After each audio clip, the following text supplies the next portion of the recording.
Welcome to Being a Successful Leader with Carl Welty. Carl is a leadership pioneer with years of challenging leadership and consulting experience. Here's Carl with some valuable insights, practical and proven methods for being a successful leader. Hi there, Carl Welty, your leader here, a podcast leader. We have a series going, Being a Successful Leader. 26 episodes, a week apart, each one lasting 15 minutes to 30 minutes. We have three themes, or three what I call imperatives for successful leadership. And the 26 episodes revolve around these three themes, if you will. The first of the three imperatives is being a self-aware and skillful leader. The second of the three is formulating and executing a sound strategy. And the third imperative is building a culture of commitment. Being a self-aware and skillful leader, having a sound strategy, and having a culture of commitment. Today's episode is inside the building commitment theme or imperative, and the topic is Analyzing and Resolving Performance Discrepancies. Now, as a leader manager, you inevitably have discrepancies between what you'd like to have happen with individual or group performance and what is actually going on. And most times you're just aware of what to do based upon your experience and wisdom, that sort of thing. But once in a while, you're not quite sure of the nature and cause of this discrepancy and just what to do about it. And that's where the structure or process I'm going to give you today kicks in to help you analyze such situations and go about it, resolving it in a effective way.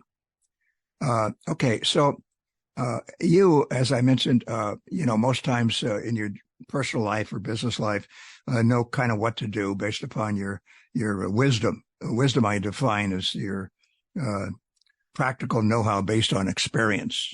We can also call this intuitive intelligence.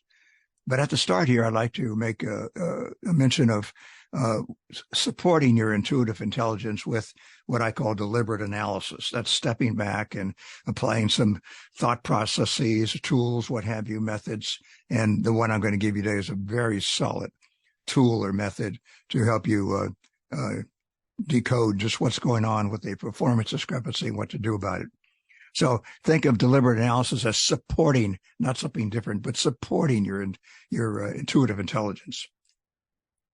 All right. So the benefits of deliberate analysis, be it the tool I'm going to give you or any deliberate analysis, any tool method that you employ to supplement your intuitive intelligence, is that it complements and balances your intuitive intelligence. Another benefit is it's just orderly thought process, and especially when your own working on your own, but also with a group, the orderly process prevents you from butterflying around. You're with a group and you're trying to solve a problem or make a decision.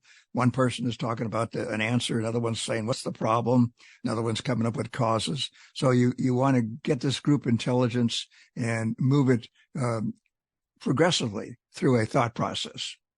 And others, it optimizes the group work because it channelizes all the various personalities, divergent knowledge, skills, experience, viewpoints that you have with the group. Now, I use the term performance analysis as a shorthand label for analyzing and resolving performance problems or performance discrepancies. Again, it's a practical and proven method. I've had it for years and years and worked with many, many groups and individuals with it. And it's repeatable. You can use it on any performance discrepancy that comes your way. But let's first set a stage of giving you a 5-step decision-making framework. Very, very useful foundation here. And underneath that framework, we can walk across it by using the performance analysis model. But also you can use it under each of these 5 stages. You can use various tools and methods that you're aware of. So it works very, very well. But let me give you the overview or the overarching, if you will, decision-making framework. 5 stages, if you will. And if you have the book, Building Commitment, and again, I should mention to go to the website, welty.com, and you can pick up any past episode by scrolling down and clicking on the icon for this podcast. Take it right to that episode that you click on. But also my books are there, and the building commitment book is the one that parallels our discussion here. Really recommend that you get that. And if you have it, you can turn to the section on analyzing revolving. It's a performance coaching section, and it has to do with the performance analysis model is in there. So if you have that, turn to that. If you don't, just do me a favor, take out a couple of pieces of paper, and the first piece of paper, kind of turn it sideways, and across the top, I want you to write down the stages, if you will, of this decision-making model. Okay? All right. The first of the 5 stages is framing. That's where you get started and you actually describe just what problem or decision you're trying to tackle here. It's like framing a picture, the viewpoint that you're going to solve it from. And you can think of an issue as a problem or an opportunity. And the way you think about it will influence quite a bit how you go about resolving it or making a decision. So framing. And then the second of the 5 stages is gathering intelligence. Now, at this stage on your piece of paper, or if you have the book, it's already in there, but think of divergent thinking. Maybe take a couple of arrows, one going diagonally up and one going down. And inside that is gathering intelligence. So this is the opening, divergent thinking. You're taking it in, assessing, weighing, that sort of thing. So that's the gathering intelligence. And then the third of the 5 steps is coming to conclusions, framing, gathering intelligence, coming to conclusions. Now you begin to narrow. Now you have convergent thinking. So you have enough data now, you're massaging it, you're getting some thoughts about how to proceed or how to decide, and you're narrowing down, and then you eventually close and make your decision. Okay, so framing, gathering intelligence, coming to conclusions, ending with a decision. And then you have the implementing part. How are we going to go about implementing this decision or solving this problem? And then underlying all of that, you can draw a line, and that's learning from experience. Sometimes it's good to call a timeout individually or with your team and say, okay, what have you learned from this experience going forward? Now, underneath this model that we've just looked at or you've drawn, you can insert various tools. Next time in growing teams, we'll make mention of some team tools or tools you can use in general. And they're neat. As a leader manager, I think you want to have a collection in your toolbox there of different tools that you can use appropriately, not just a hammer for everything. Everything's a nail, the old saying, but use various tools to insert as appropriate as you make decisions and solve problems. And this model I just gave you is great for that. And then you can insert the various tools that make sense as you proceed. Now, in terms of problems, you got 2 general kind of problems. You got people problems and you got thing problems. What we're dealing with today is the people problem, giving you the model to go about in a logical fashion to resolve such problems when the answer is not obvious. But you also have thing problems, and a lot of what I'm going to give you today fits for thing problems as well as people problems. It's just with people problems, we've done it often enough that there's a pattern to proceed, which I'm going to give you as we go from specifying the problem to looking at different, what I call zones of cause in people problems. We'll talk about that in just a bit. But in thing problems, you can also use the model that we just constructed for you in looking at that, and then using the various tools that might fit. Okay. One of the things in using this for thing problems is that at the beginning of using the 5 stages, right after you frame the problem for decision making, I recommend heartily that you define success. You saw an example of that when we talked about coming up with a smart way to prepare for and conduct a selection interview, where I gave you what I call the position success factors. Those were like designing success for the position. Another technique that we talked about is goal analysis. So we talked about several times on our journey here. And that's all about clearing up fuzzies to get down to specific behavioral kinds of terms that you can define success. Okay. Now, the performance analysis process, as we trace these 5 stages or performance analysis method across these 5 stages. Framing is a critical step. It sets the stage. It determines your point of view. Now, the guidelines I have in framing for performance analysis is start off with a kind of a behavioral lead in, how to do something, how to have this happen, how to have this performance from this individual or this group. For example, how to have Larry develop a more complete engineering estimate might be an example of how to get started in working on a behavioral kind of thing with Larry. If you have several issues with Larry or anybody else or a team, divide him for the time being, at least for analysis, into various different kinds of problems or issues. Otherwise, you're ended up with a generalized mess, and it's hard to make a dent in that. Avoid generalizations or fuzzies. I talked about that already. Reduce it to behavioral terms. For example, how to solve a poor planning with the group, or inadequate communication skills for Sam. Well, those are fuzzies. You want to maybe use the goal analysis technique we described in many episodes and get down to behavioral terms. You can fill in the blank. How do you know blank when you see it? How do you know inadequate communications skills when you see it? How do you know poor planning when you see it? Then you're going to get down the ladder of inference, as we talked about before, from generalizations to observable kinds of behaviors. And then now you're on a good track to start solving it. Do not include possible cause in your framing, your statement of your performance discrepancy. For example, how to motivate Bob to do X.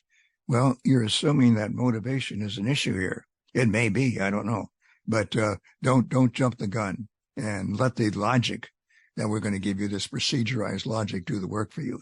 So those are some guidelines as you frame. Now we move to gathering intelligence. What you want to do is you summarize the performance discrepancy in a sentence, and now you want to break it down and gather some intelligence along the way.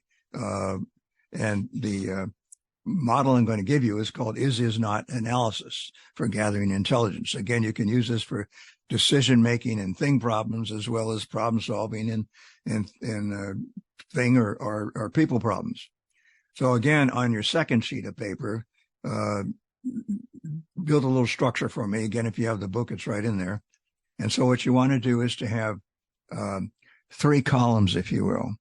And the first column, I want you to write down, these are the problem characteristics. What is the problem? There's 3 parts to this. What is the problem? What is not the problem? And the third one is contrast. So we're going to reflect all 3 on your sheet there.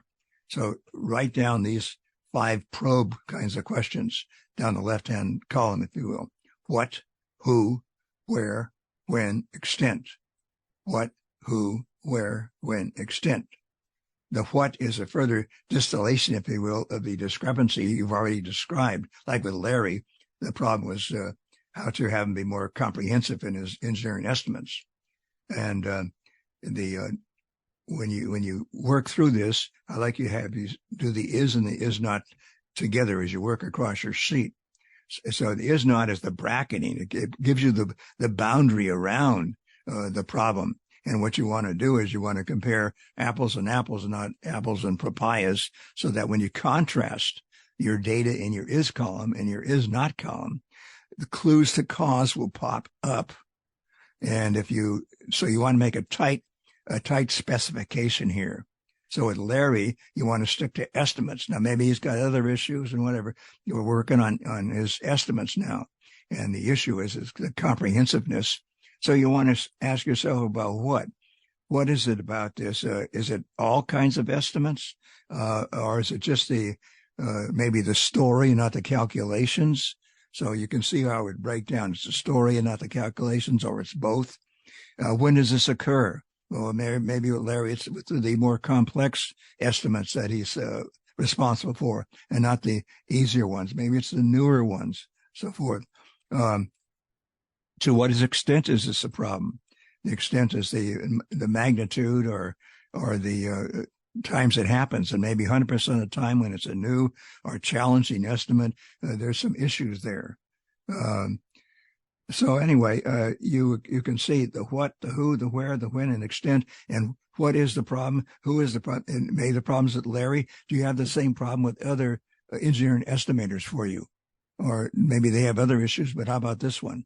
You can see how this is going to work for you as you begin to look at the problem characteristics and then bracket the problem. So as you look at the is and is not data, and you begin to contrast that, clues to cause pop up. Very, very effective method for gathering and analyzing data about your performance discrepancy. Okay, so that's a key part here. And at first it seems a little bit cumbersome. You just do it a few times, and it's just going to be automatic for you, just like this whole process will be. At first it's like, oh my God, cracking a walnut with a sledgehammer. No. Maybe initially till you get it, it feels that way. But once you get it, you can go through it pretty rapidly. The answers may not be there, and you may have to go dig a little bit and so forth, but the process you'll have down. Okay, that's gathering intelligence. Is not analysis. What is the problem? What is not the problem that could be the problem? Make it a tight specification. And then after you do that, the is and is not data, contrast the two, and that'll hopefully bring up clues for cause for you. Okay. So once you, in our model, have done a good job of gathering and analyzing data, then we move to coming to conclusions. Now, as I said before, in people problems, because we've handled this enough, there's some patterns that show up. So after you do your problem specifications, I have two zones of cause. We can't do that all the time for thing problems because it's too divergent. But for people problems, believe me, there are two general zones of cause you can revisit as discrepancies occur regarding performance. The first is the competency zone. And the second zone of cause and coming to conclusions on people problems is environmental motivational zone. Let's talk about each. The competency zone is all about could he or she perform as desired? Could he or she perform, or they, if it's a group, perform as desired? And if the answer is no, then you have an ability or skill deficiency. Okay, so you need to attend to that. And by the way, sometimes you'll have multidimensional causation. In other words, it's both a lack of competence, but also there's some environmental motivational things going on. But anyway, back to competency zone. So if it is a skill deficiency, the next question you want to ask yourself, does the person or the group or whatever have the ability to perform as desired? Skill and ability, two different things. You recall, if you've been on this journey for a while, one episode I used this metaphor of a container, and the container is the size of the ability, and people have different abilities, even latent abilities, and the skill is the liquid level, if you will, inside the container at any one time. You can increase your skills, hone your skills ebb over time, and so forth. So the question then of the ability deficiency is the person's container big enough to allow them to absorb the skill, learn and apply the skill to perform as required. And if it's not, in other words, it's an ability deficiency, then your options are to provide training aids. Sometimes little check sheets and things like that might be appropriate. Another is to re-engineer the job as an option for ability deficiency. You got to be careful here, especially if you're thinking about shifting responsibilities from the person who has discrepancy to somebody else. That could be performance punishing for somebody else. They're doing a good job and you give it to this person. And sometimes it could be even rewarding for the person who no longer has that duty. So be careful in re-engineering jobs about shifting work around. So provide job aids, re-engineer job. Another is transfer, demote, or terminate. Transfer the person to another position that they can handle. Demote to a lower level because it's truly an ability deficiency. You don't demote for disciplinary reasons. It's an ability deficiency, so you put them in a slot that they can hopefully perform well, or you terminate. Transfer, demote, or terminate. Those are big-time decisions, and so really important that you do your analysis. Another option, the fourth of the four, is optimize the current situation. Okay, I'm going to live with it. Just suck it in, and we'll just get by it somehow, and maybe it's not all that critical, and maybe I can pick up some of the slack. So those are your four options for ability deficiency. If it's not an ability deficiency, but just a skill deficiency, then your option is to arrange training, practice, coaching, or all of the above. And if you're not sure right now if it's an ability deficiency or not, treat it as a skill deficiency. And as you work with the individual, it'll become apparent whether they have the big enough container or not, okay? And then you take the appropriate action. All right. Now, the other zone, competency being one and environmental motivation will be the other. There's 4 different kinds of questions I have for you here. The first is the performer or performers aware of the discrepancy as you described it? Are they aware? Could they describe it like you have? And if not, then you have to provide constructive feedback using, of course, the effective, as we talked about in the episode, using the structure of magic, the effective talk patterns, speaking and listening, really having a heart-to-heart. So is the performer aware of discrepancy? The second of the 4 is obstacles. Are there any obstacles in the way, either external obstacles or personal obstacles with the individual? External obstacles would be such things as systems. Many times the issues are not the person. You run into it all the time as you go around and shopping and that sort of thing. It's not so much the person as the system is getting in the way. The processes, the protocols, that sort of thing. Person's doing the best they can, but the deck is stacked against them. So you have to look at the external things, the systems, also the physical surroundings, the actual physical layout and lighting and all those other things. But you could also have internal obstacles.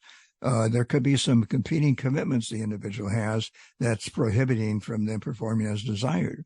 Competing commitments. They may feel that if they really do the job as they think they can, then they're going to be looked upon with askance by fellow workers or something like that. All kinds of weird things like that happen. So you have to give that some attention too, and maybe have some conversation with the individual about that. So you have external obstacles and internal obstacles to investigate. The third of the 4, in terms of environmental motivational zone, is, does performance matter? Does performance matter to the individuals? How about the work itself? You may have to make some adjustments there, do some job engineering and providing greater content, or if they're not motivated, or more discretion to get their generator going. Remember, we talked about that way back in the episode. We talked about motivation, the content and discretion, a way of providing more enriching jobs, if you will. So the work itself, there's others. Then there's the work, the environment outside the work itself, the environmental consequences. You may have to arrange appropriate consequences for performing as desired. Catch them doing things right, let them know about it in no uncertain terms. And also look out for non-performance for your warning. Sometimes not performing as desired, you get more jollies than performing as desired. So a lot going on here, but these are things to investigate. Okay, so performance, are they aware of the discrepancy? Obstacles, external, internal. Does performance matter? And the final one is possible medical, behavioral, or personal problems. These are things that you don't often talk about and probably shouldn't in the work environment, but there may be some personal, what I call behavioral, medical, or personal problems. So you want to, or if you have an employee assistance program, for example, you want to arrange for appropriate professional assistance or have the individual help themselves by taking advantage of that program. Now, this is really important now. When you run across these sorts of things, either because the first person says, hey, I've got this kind of issue and leave me alone or whatever, or you detect that there's some sort of thing there and you maybe investigate a little bit. The caveat here is you're the performance management expert. Stick to that. Do not become an amateur diagnostician. You're not qualified for that. Even if you were, you don't want to do that because you're the leader manager here, and that's your role. As soon as you dive in to say, well, gee, I had a cousin who had a similar thing, and what he did was this, and I had a situation once, and what I did was that, forget it. Stick to the performance discrepancy, okay? Very, very important. Replay this again if you need to. All right. Now, you're going to decide. You've done your framing. You took a look at gathering intelligence. You used the is not analysis in doing that. That gave you The contrast gave you possible clues to cause as you walk through the two zones of cause, the competency and environmental motivational. So you may have the root cause identified, or you may have some likely causes identified by the work you've done.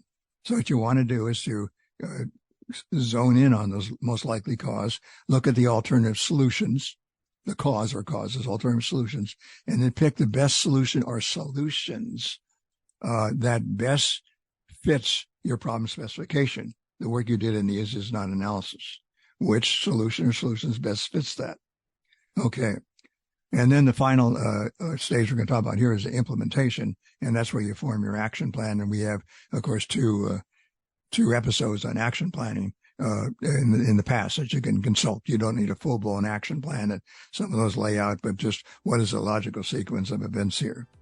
And then you want to, the last stage is benefit from the experience, either right now or as time goes by, what have I or we learned from solving this problem or making this decision.